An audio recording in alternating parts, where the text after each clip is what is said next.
حدیث میں آیا ہے کہ روزہ دار کے لیے دو خوشیاں ہیں، ایک خوشی افطار کے وقت اور ایک خوشی اس وقت جب کہ وہ اپنے رب سے ملے گا۔ روزے میں آدمی صبح سے شام تک بھوک اور پیاس کو برداشت کرتا ہے، یہاں تک کہ سورج غروب ہوتا ہے اور وہ روزہ توڑ کر کھانا کھاتا ہے اور پانی پیتا ہے۔ اس وقت آدمی کی وہ حالت ہو جاتی ہے جس کے بارے میں حدیث میں یہ الفاظ آئے ہیں: پیاس چلی گئی اور رگیں تر ہو گئیں اور اجر ثابت ہو گیا انشاءاللہ۔ روزہ اور افطار دونوں دو مختلف تجربے ہیں، اس اعتبار سے وہ دنیا کی اور آخرت کی تمثیل ہیں۔ دنیا میں آدمی پابندیوں اور ذمہ داریوں میں بندھا ہوا ہے، آخرت میں وہ خوشیوں اور لذتوں سے محفوظ ہونے کے لیے آزاد کر دیا جائے گا۔ اس طرح روزے کا وقت گویا دنیا کی علامت ہے اور افطار کا وقت آخرت کی علامت۔ رمضان کا مہینہ دنیا کی زندگی کو بتا رہا ہے اور عید جو زیادہ بڑے افطار کا دن ہے آخرت کی زندگی کا تعارف کراتی ہے۔ آدمی کو چاہیے کہ رمضان کے دنوں میں جب وہ روزہ رکھے تو روزہ اس کے لیے دنیاوی زندگی کی پہچان بن جائے۔ روزے کی حالت میں اس کی نفسیات یہ ہو کہ جس طرح میں نے کھانے اور پینے سے اپنے آپ کو روکا ہے، اسی طرح مجھے خدا کی منع کی ہوئی تمام چیزوں سے رکے رہنا ہے۔ اس دنیا میں مجھے عمر بھر ایک روزے دار زندگی گزارنا ہے۔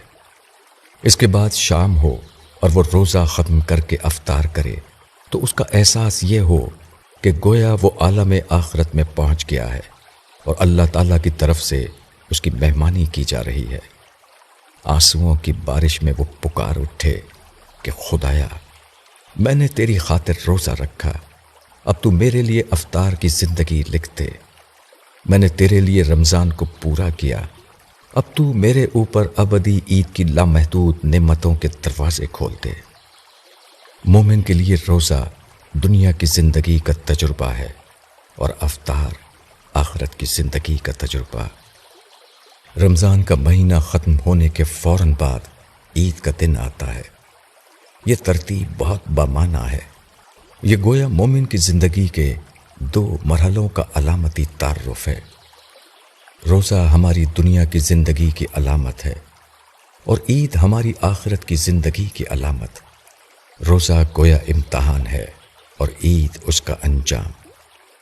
روزہ پابندیوں کا مرحلہ ہے اور عید آزادی کا مرحلہ۔ روزہ مشقت اور محنت کا دور ہے اور عید آرام اور خوشی کا دور۔ روزے میں صبح سے شام تک اور شام سے صبح تک کی ساری زندگی طرح طرح کی پابندیوں میں گزرتی ہے۔ یہ کرو اور وہ نہ کرو، اس وقت کھاؤ اور اس وقت نہ کھاؤ، کب سو اور کب بستر سے اٹھ جاؤ۔ غرض پورا ایک مہینہ اس طرح گزارا جاتا ہے گویا کہ آدمی کی پوری زندگی دوسرے کے قبضے میں ہے۔ آدمی کو اپنی مرضی پر نہیں بلکہ دوسرے کی مرضی پر چلنا ہے۔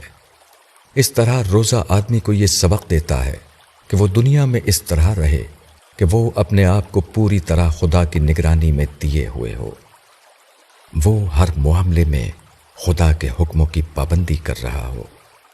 اس طرح کے ایک پرمشقت مہینے کے بعد عید کا دن آتا ہے۔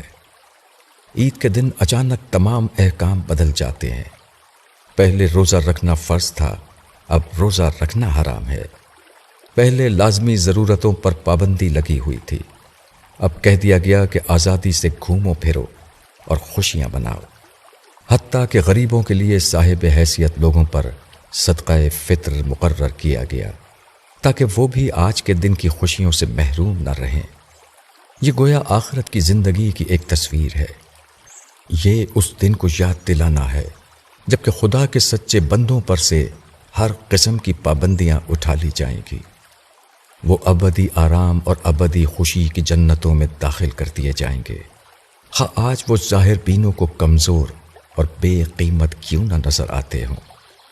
حقیقت یہ ہے کہ روزہ اور عید ہماری زندگی کے دو مرحلوں کی یاد دلانے کے لیے ہیں۔ روزہ ہمیں یاد دلاتا ہے کہ دنیا کے مرحلے میں ہمیں کس طرح رہنا ہے، اور عید ہم کو بتاتی ہے کہ آخرت کے آنے والے ہر مرحلے میں ہماری زندگی کیسی زندگی ہوگی۔ ایک دنیا کی زندگی کی ابتدائی علامت ہے اور دوسری آخرت کی زندگی کی ابتدائی علامت۔ مولانا وحید الدین خان۔